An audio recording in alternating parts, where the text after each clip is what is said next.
Okay, so for those who are just coming in, good morning. May we request everyone to settle down. So again, can I ask everyone to try to change their Zoom names to the following format: your class number, your first name, and your last name. Should you have questions for the author later on, please reserve them for the question and answer part of the program. So we will begin in a few minutes. Okay, so good morning, everyone. I am Teacher Gabby from the Grade 1 team, and I will be the MC for today's special event. Meet the authors with Miss Natasha Wing. So to formally begin, let us start with our invocation.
Okay, for this important event, we would like to acknowledge the presence of our grade school principal, administrators, teachers, students, and special guest, Miss Natasha. Our speaker for today is the best-selling author of the Night Before series. Would you believe that the series only began with the night before Easter and now has more than 25 titles? Amazing, right? Her interest to become a children's book author ignited during a magical moment in a Christmas bazaar wherein she started flipping through the pages of the famous book, The Polar Express. Just then, the people around her suddenly disappeared as she marveled at each page of the book. And then the magic stopped the moment she closed the book. She wanted kids who will be reading her books to experience the same magical moment as she did, to enter the world of imagination through books. This desire led her to become a children's book author. More than being an author, she is also a wife, a proud kitty mama, a savior of prairie dogs, a biker, hiker, skier, traveler, and painter. And guess what? She loves the color pink. Today, you're very fortunate to have Miss Natasha Wing do a reading activity with us, as well as share her thoughts and wisdom in her wonderful journey as an author. Without further ado, we welcome Miss Natasha Wing. Good morning, everybody. I'm really honored to be here, and I'm honored that you chose me to talk to you about writing. I'm going to give a presentation, so I'm going to share my screen. Oh, there we go. Okay, so let's begin with, I know in the introduction, you did a great job of telling the kids who I am, and so I will just kind of recap for you who I am as a person, but behind the name on the cover of the book. So I am a skier, like that was mentioned. I live in Colorado, and that's our state flag. And that's my husband, Dan. We've been married for almost 35 years. We celebrate our anniversary in January. And there's where Colorado is located in the state of the United States of America. We're right pretty much in the middle of the country. I used to live in Connecticut, then I moved to Arizona, then I moved to California where I met my husband, and then we moved to Colorado. So I have lived in at least 4 states. And I am a mama to my kitty Persia. We got her from a shelter, and she is 12 years old now. And that's how I spell her name, Purrsia. And I am a traveler. I've been to Costa Rica, which is, my husband and I are standing in front of a volcano right there. Thankfully, it's not active. And then I've also been to Paris, which is the city that I truly love. And I actually got an idea for a book while I was there. So while I was on vacation, I was still thinking of ideas. And most of all, I am an author. So what do authors do? We write stories. And the reason why I love writing is, for one thing, is a way for me to revisit my childhood. So I am the oldest of 3 kids. It's me, then my brother Paul, and then my sister Nina. And we grew up in Connecticut, and my mom was really great about decorating for the holidays and making everything special, making your birthday really special. So I love revisiting my childhood memories and kind of recreating them in books. And I also love to learn about history. So this is Grand Central Terminal. It's a train station in New York City where everybody who comes into New York City by train comes to this station. And then from there, they go out and explore New York City. So this building was actually almost torn down, and a skyscraper was going to be built on top of it. But these people that you see in the front, and one of them was the First Lady, Jacqueline Kennedy, they all helped save this building. So I wrote a story about it. So I am interested in history, and this is Eliza Hamilton, and she was a very interesting person way back in the colonial days of America. And a lot of times I get asked, Mrs. Wing, did you always know you were going to be an author? And no, I did not. I did not know until I was 32 years old. So I did a lot of reading, though, and I did a lot of experimenting with other kinds of jobs. So when I was a kid, I really, really loved to read. And we had a bookshelf right outside of my bedroom, just filled with kids' books. So I would sit in the hallway and pull one down and read and go into a whole new world and discover characters like, Charlotte's Web and who else? Oh, Nancy Drew. I had all kinds of books, but these were some of my favorites when I was a kid. The Little Engine That Could was about a train that was trying to climb up a mountain, and he didn't want to give up, and nobody wanted him to give up until he got up to the top. And that's how it feels sometimes when I write books, is sometimes I want to give up, but I have to keep on going, even if it's not going well. And Beauty and the Beast was one of my favorite books because I just love the illustrations. Cinderella and Peter Pan. So these were some of my childhood favorites.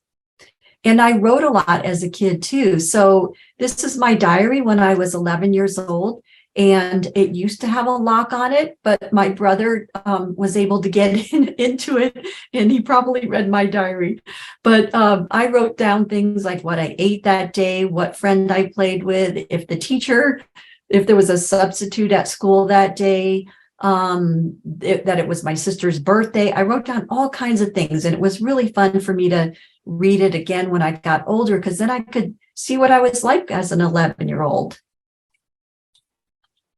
And I drew a lot too. So this is my picture of Santa Claus. and it turns out that my Night Before series is based on the night before Christmas. So I really loved Santa Claus as a kid.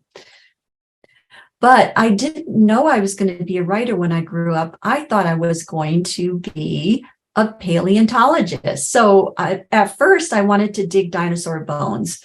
And I actually went to school to study earth sciences and geology.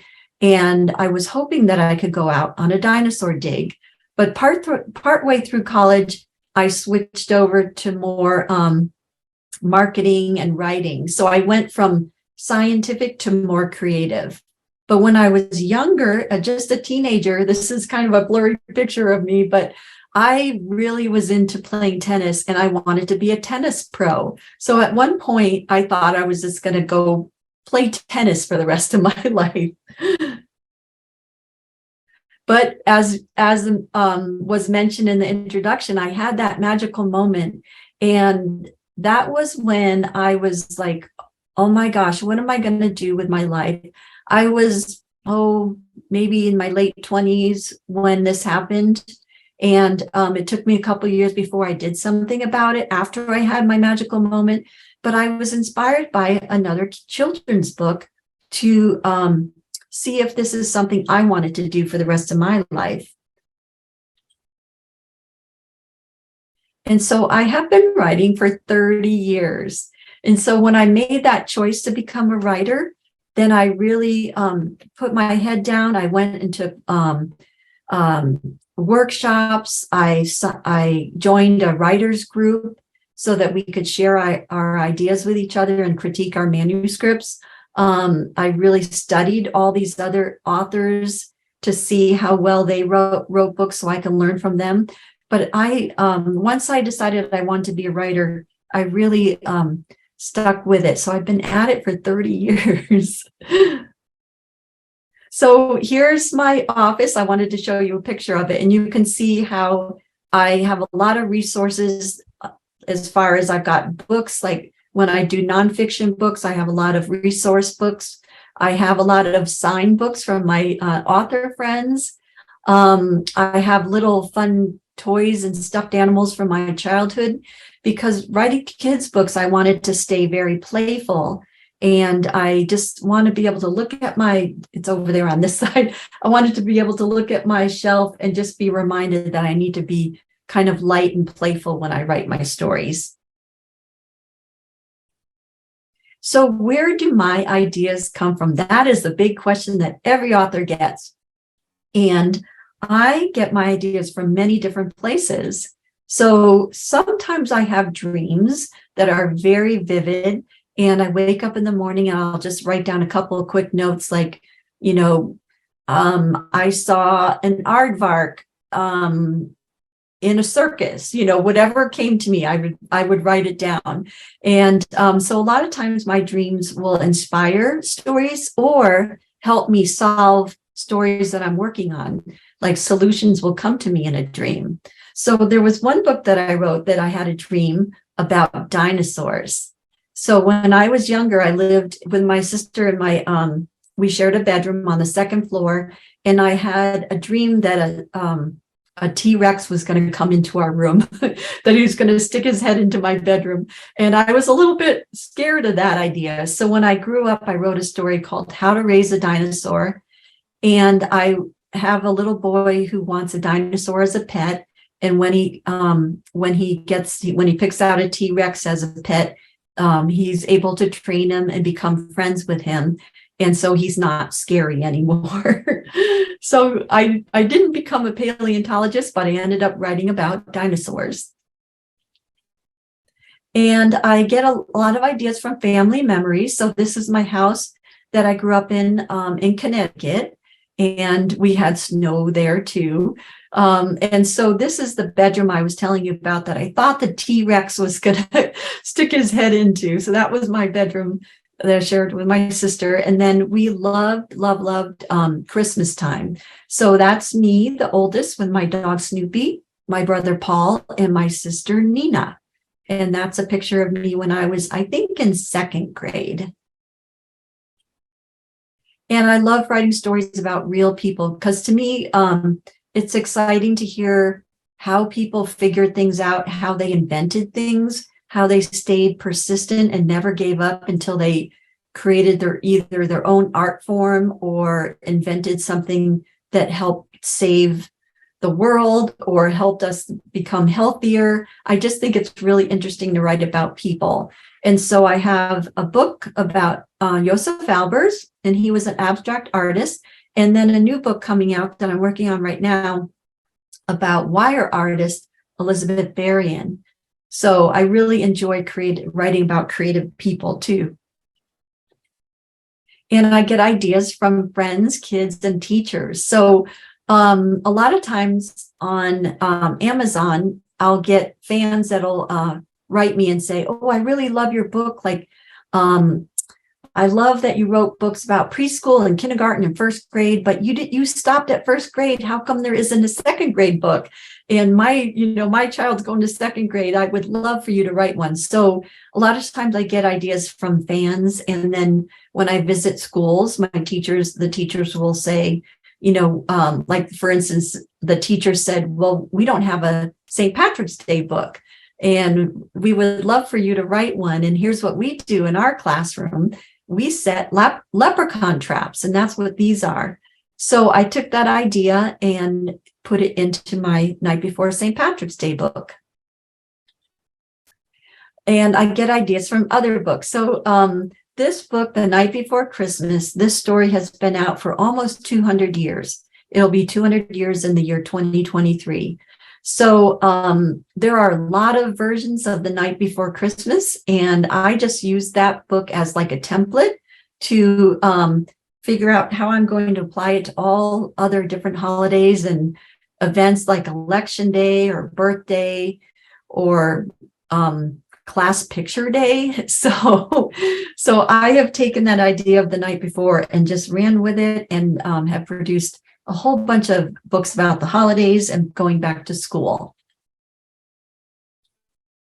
So the whole thing starts with an idea. And a lot of times a book is created from the authors. There's some people who are author illustrators, so they do the whole thing.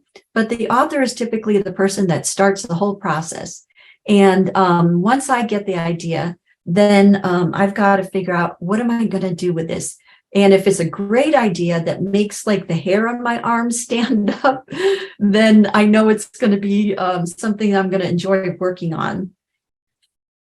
So I get an idea first, and then I start with all my night befores. I start with brainstorming. And what that is I just write down just randomly different images. Like for instance, I'm going to use Halloween for my example here, but I just wrote down things like ghosts and Dracula and pumpkins and haunted house, masks, and the color orange. And then I take that list of words and I look at it to see if I can come up with any rhymes.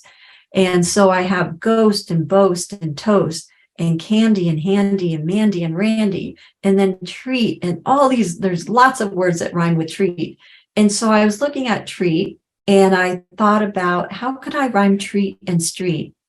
And so in my book, they walked down each lane, avenue and street, rang every doorbell and said, trick or treat. So that's how I get the whole process started, with just a random brainstorming. And once I brainstorm, then I've got to figure out, how am I going to turn all these ideas into a story? So I need to figure out, who are the characters? Is it going to be a boy or a girl, or is it going to be a family or a brother and sister or twins? I had to figure all those, like, who's going to be in my story and what are the characters going to do? Like for the holidays, what is the family going to do to prepare for the holiday? And where are they going to be doing it? Like for my Halloween book, instead of having them trick-or-treating in a desert or on a boat in the ocean, a cruise boat, I have them trick-or-treating in a neighborhood. And I love including big surprises in my book. So all of my night befores have a little twist to them. So then I just start writing and writing and rewriting. And that's how I feel some days. It's like, oh boy, I'm just tired of this story. I don't want to write anymore. But I just wake up the next day and I do it again and get back to the computer. So I write a lot. There's a lot of versions that happen before I finally come up with a final version. These are versions of one story, the one that I just sold about the wire artist. And this is just some of it. I started writing this story 25 years ago. So here's all the different files that I saved on one story. And a lot of those I edited and rewrote before I saved it. So this is just the tip of the iceberg. I might have edited it and rewrote it 10 times before I saved it. So there's a lot of rewriting. And when I send it to my, I usually run it past my critique group, and then they give me some little fine points on how to fix things. And then when I feel like it's done, I send it off to my editor who reads it over. And she's in New York City. And her name is Jane O'Connor for all my Night Before books. And this is what Jane O'Connor does to my manuscript. She'll get it. And this is what she did years ago before there was a software program to do it on the computer, but she would hand write in, here's all the corrections I want you to make. And this is just one page out of probably 3 or 4. So even though I thought it was perfect, Jane did not. And now we have a computer software. So every red that you see is the changes I have to make. But once I rewrite and get it all perfect and it goes to a copy person to check over, especially with nonfiction, you have to make sure all your facts are right. But with the Night Before books, I don't have to have all my facts checked because it's all made up.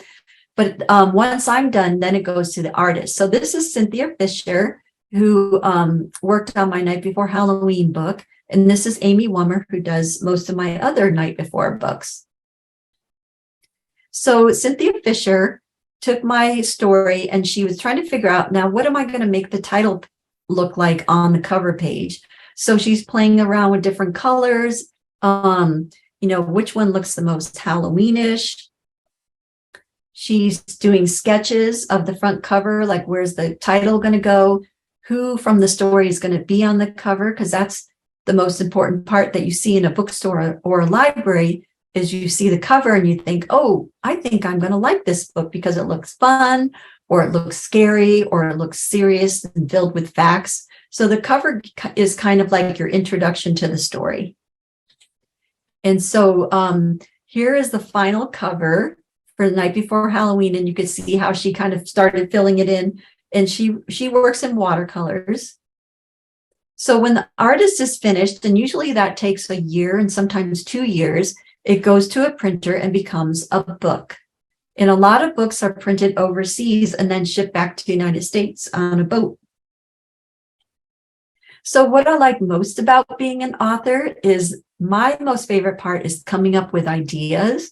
And like I said, when I get that feeling, like my arms, I get all tingly and excited, then I know it's an idea that I have to not let go of. I have to research it to the end. So I do love to do research.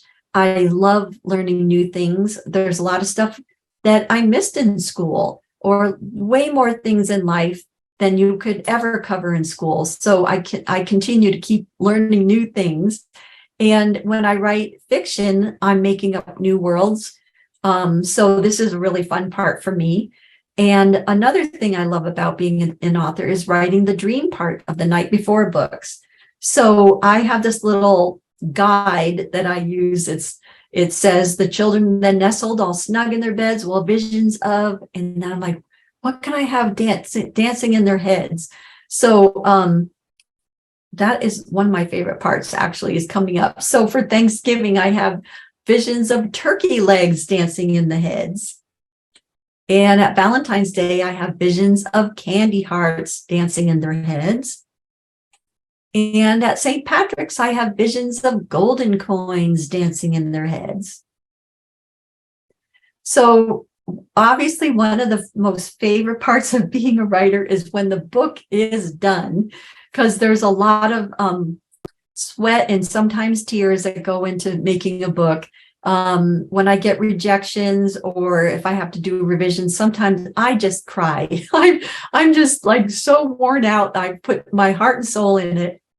And it's a really hard thing sometimes just to be working at home by yourself and not having a chance to bounce your ideas off of people. So when the book is done is my favorite part, because I'll get a package on my front door, a book of a box of books that I, when I open it up, it's like, oh, yay, here it is. It's a real book, and now kids could read it. So that is one of my favorite parts. And here is another question. Now that you kind of see what it takes to make a book, how long does it take to make a book? So my night before books take between 1.5 to 2 years to make, from the writing to the finished in the printed book. And the work for hire, which is like my Eliza Hamilton book, takes about 9 months because you're on a really tight, strict deadline. My nonfiction books can take 2 or more years, a lot of times because you have to do a lot of research. And especially during COVID, a lot of libraries were closed, and I couldn't just go to the library, or I couldn't just call up a library in another state because they were closed. So it takes a long time to gather all the research. And the longest a book took under contract was 7 years. And that book it was the one about Grand Central Terminal, when Jackie saved Grand Central. That took 7 years to make. So it took longer than some of you have been on the planet Earth, I think. If you're under 7 years old, then it took longer. You weren't around when it took me 7 years to make a book. And the longest the book took from writing it to getting a contract and to having a publisher say, we want to make this into a book, was 25 years. And that's the one I'm working on right now. I started writing the book about the wire artist 25 years ago, and I finally just sold it, and it's going to be coming out in 2 years. So that's part of persistence. So my newest book is The Night Before Lunar New Year, and it comes out December 27th, which is actually my mom's birthday. So it's going to be a double birthday. So I am ready for question and answer time. So I'm going to stop sharing my screen. Oh, how come it didn't? Oh, there we go. All righty. I am ready for questions. Thank you very much, Ms. Natasha Wing. I'm sure our students have a lot of questions that they want to ask. So students, I type them in the chat box. Ms. Natasha, we have, I will give them time to ask their questions in the chat box first. Okay. And did you want me to read the questions myself, or do you want to pick out some? How do you want to work that? I will be the one to pick it out. Okay, thank you. All right. Okay, so we have one here from Marco Masangkay. I think he is from Kinder G. So his question is, oh, there. Yes, Marco, go ahead.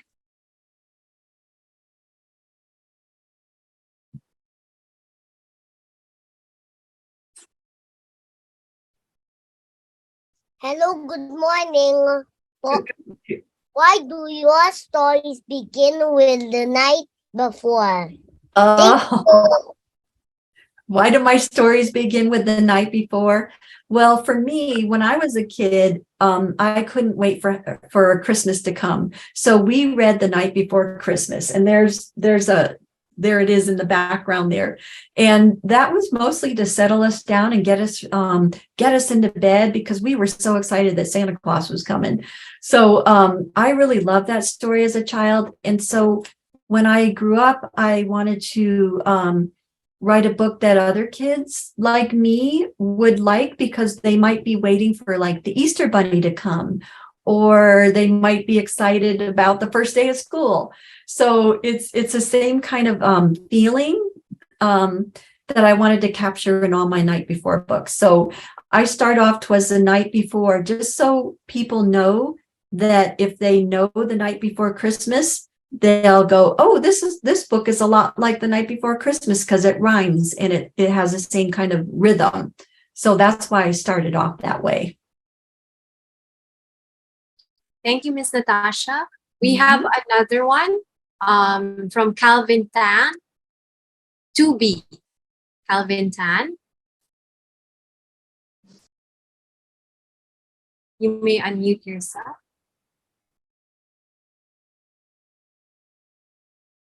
Good morning, Miss Wing. What was that magical moment about? What was the magical moment about? Is that your question? Yes.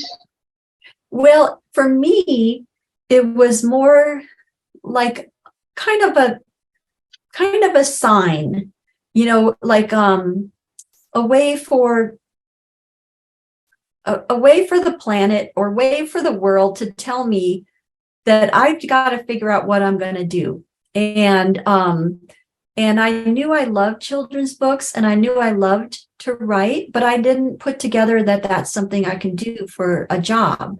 And so when I had the magical moment, it was a little bit more like you need to wake up and you need to pay attention and then you need to do this. So it was kind of a message. Okay, So, thank you. thank you. Okay. We have another one. Jacob Lim from 1E. Jacob, yes, go ahead.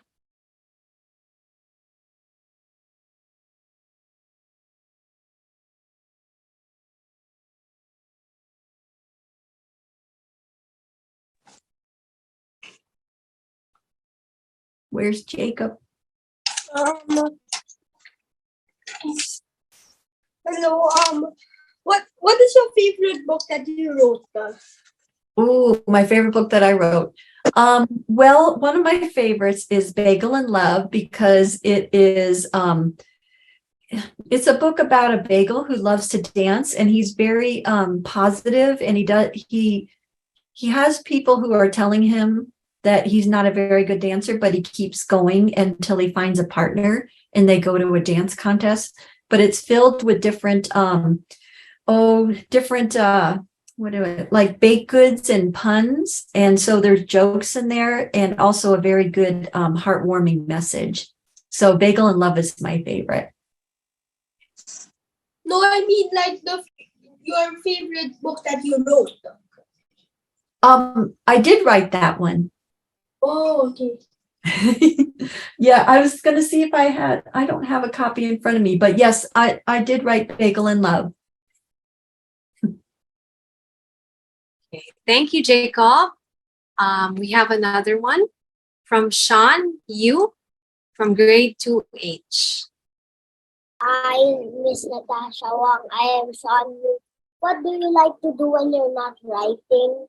Oh, good question. Well, the best thing to do, especially when you have writer's block, is to walk away from your office and your computer and do something else. So what I like to do is hike because we live right at the foothills of the Rocky Mountains. So there's a lot of hiking trails here. I like to ride my bike into town. I like to get together with friends and I also pet sit. So right after this, I go and pet sit a kitty cat. So I like to, I walk dogs and then I go and feed kitty cats. So I really love animals too. So that's a way for me to kind of step away from writing and just do something that's really fun that doesn't take my brain concentrating all the time. Thank you. Thank you. We have another one from Connor Chua from Kinder F. Connor? Is Connor there? Sorry, but my question was already answered. Oh, okay. Okay, all right. We have from Sean C, grade 1I. Good morning, ma'am. It's nice to meet you. Thank you. You as well. It's my first time to talk to a book author. Wow. My question is, Yeah. what makes you decide on what topic to add to your The Night Before book titles? Good one. Well, at the beginning, I just started off with holidays. So I think it was Easter, Thanksgiving and Halloween might have been the first three. And we didn't know that it was going to be a series. My publisher just had me do A Night Before Easter, and I thought that was going to be my only book. But a lot of people loved the book, and we thought, well, let's do another holiday and see if people still like it. And they did. So then people started requesting, could you do things other than holidays? And so we started thinking about the night before going back to school. So the night before kindergarten was the first one.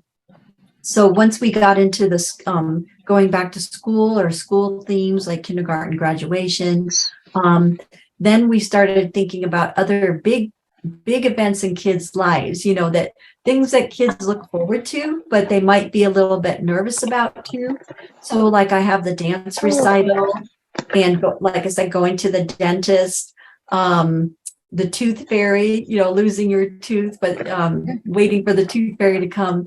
So a lot of it is like what, after doing one holiday, just wondering what's left, and then getting feedback from fans to say, hey, my daughter's going to be a flower girl in a wedding. Have you thought of the night before the wedding? So I'm open for ideas from just my readers and teachers.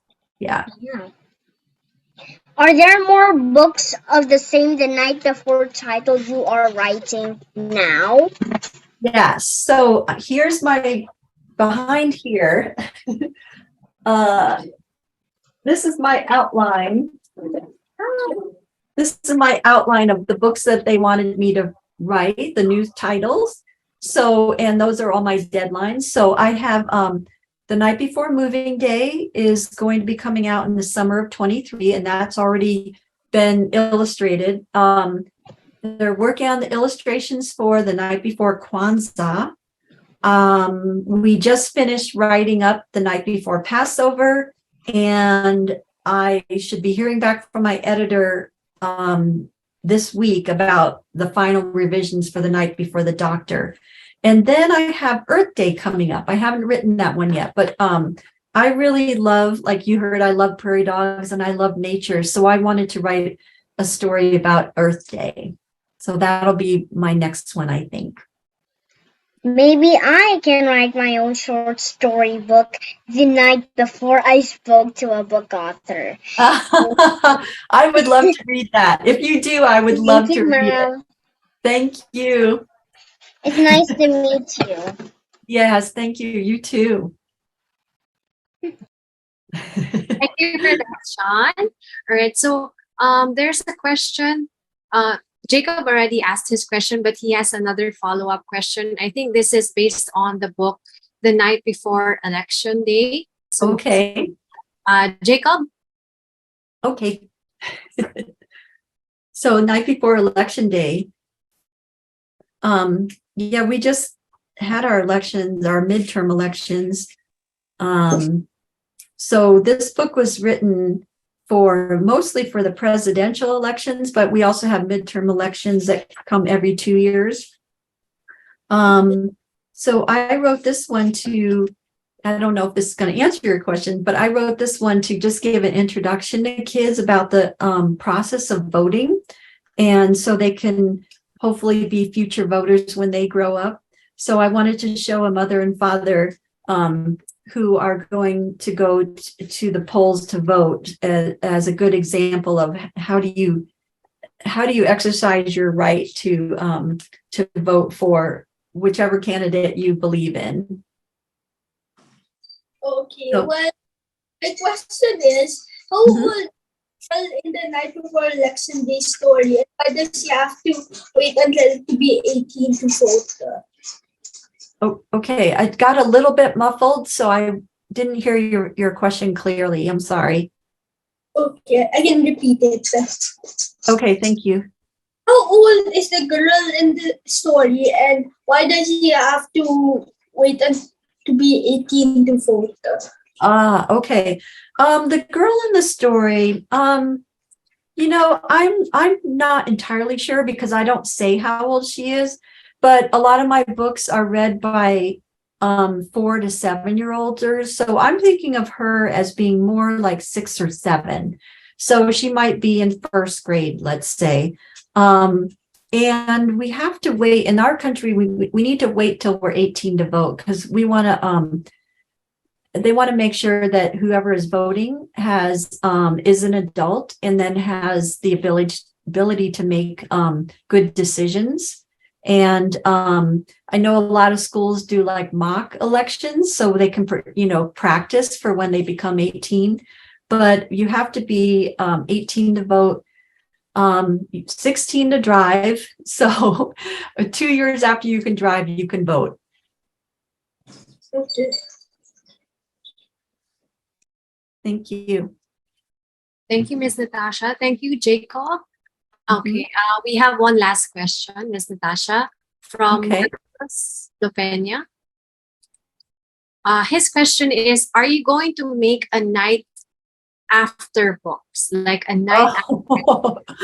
Oh, that's well, that's a great idea. That's pretty funny because yeah, when I run out of holidays, what am I going to write about? So that's funny. I haven't talked to my editor about it, but it would be funny like the night after Christmas, because then you've opened up all your presents, it's all over, and then what do you do the day after? So that's a really funny idea, actually.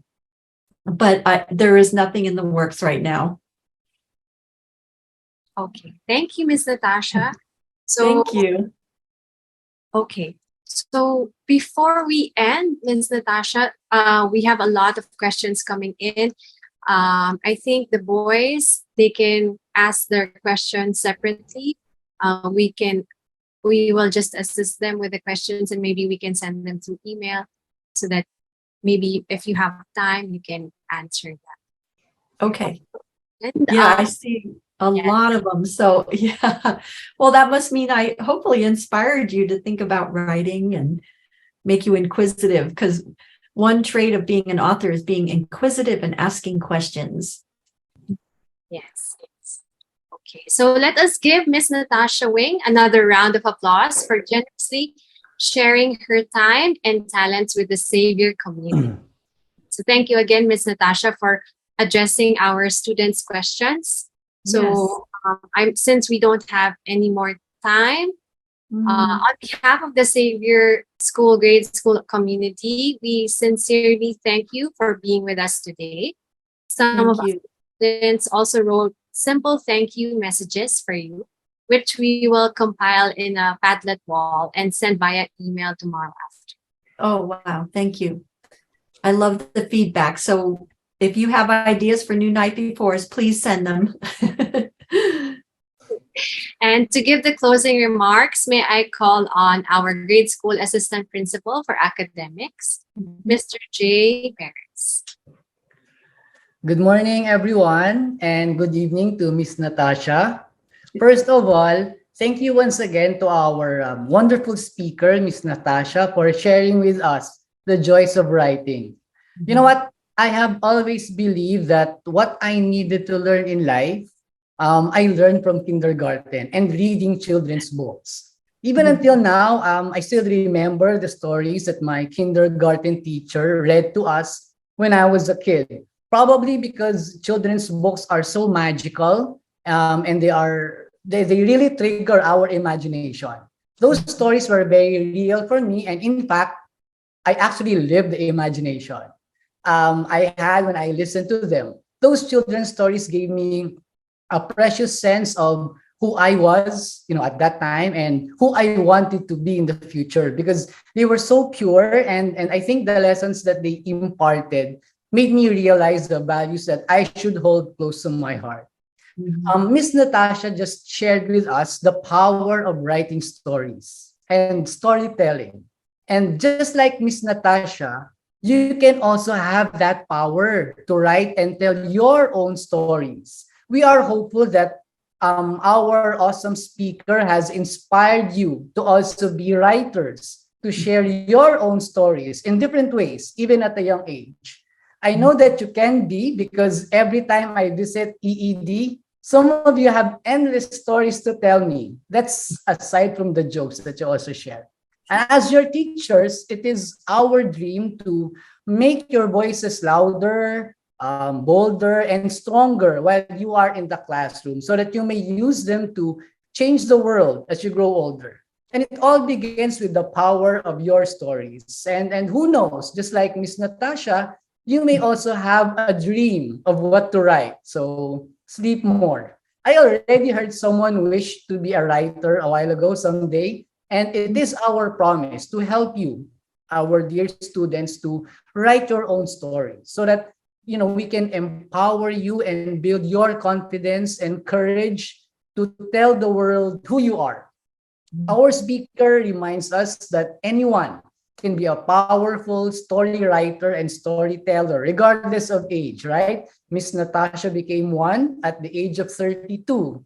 And it Mhm. all started at the story of ourselves, our lives, our dreams, our memories, because your own stories will make you love yourself so you can love the world.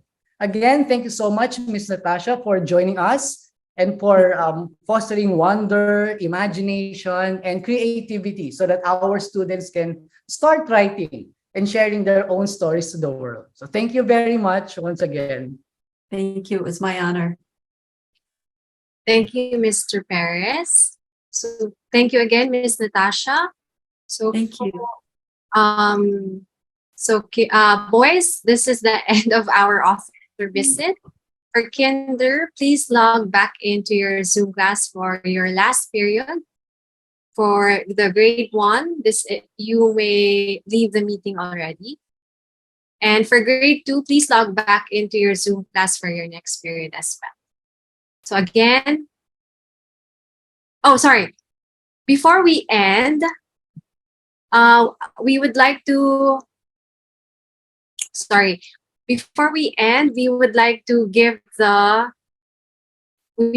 present a certificate. And thank you for, again, saying yes to this event.